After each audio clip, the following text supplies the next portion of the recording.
Frédéric, accompagné d'Olivia de Lamberterie, que l'on retrouvera tout à l'heure. Bonjour à tous les deux. Bonjour, on commence Isabelle. par vous. Et vous nous parlez de vacances, après tout, pourquoi pas, il n'est pas trop tard. Pour ceux surtout qui n'ont pas encore programmé leurs vacances et qui vont les prendre fin août, début septembre, si vous cherchez une destination originale, regardez, voici Géo qui nous propose la Norvège. Pourquoi la Norvège ? Parce qu'on n'y pense pas, mais que c'est absolument superbe. Le pays du bonheur, dit le titre du magazine Géo. Vous savez que les pays scandinaves... Carrément. Les pays scandinaves sont, d'après les sondages, ceux dont les habitants sont les plus heureux. Alors c'est évidemment le paradis aussi des fjords, où on aime se balader dans un calme absolu. On fait de la barque, on peut aussi escalader la nature sauvage. On va voir de nombreuses images.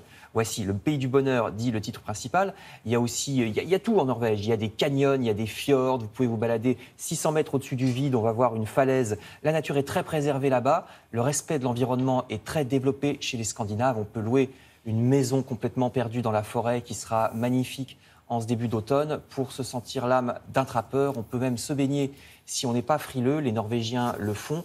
Comme, enfin, ils sont norvégiens. Hein, oui, non, mais j'allais vous dire, comme on voit sur la photo, voilà la falaise d'abord. Oui, c'est impressionnant. Exactement. Et ensuite, vous allez voir donc les Norvégiens et surtout les Norvégiennes qui se baignent. On va passer certainement par une cabane dans la forêt dont je vous parlais. La voici, les photos se sont débloquées. Oui, effectivement, elle est bien perdue. Et ensuite, donc, les Norvégiennes, on va voir sur une photo de gauche, qui se baignent, les voici. Et puis, il y a aussi des terrasses avec la lumière. Vous savez, les longues soirées d'été, la fin août, début septembre, ça va revenir à la normale, parce que ça peut être déstabilisant vers la fin juin, vous savez, parce que le soleil ne se couche pas. Bien sûr. Là, ça redevient normal. Ce n'est pas la destination la moins chère, bien sûr, puisque c'est un pays riche, mais enfin, ça vaut le coup. Vous allez voir une église en bois qui est là depuis 1000 ans. Donc, depuis l'époque des Vikings, vous voyez, c'est superbe. Elle n'a pas été refaite, hein. C'est vraiment, elle est là depuis 1000 ans.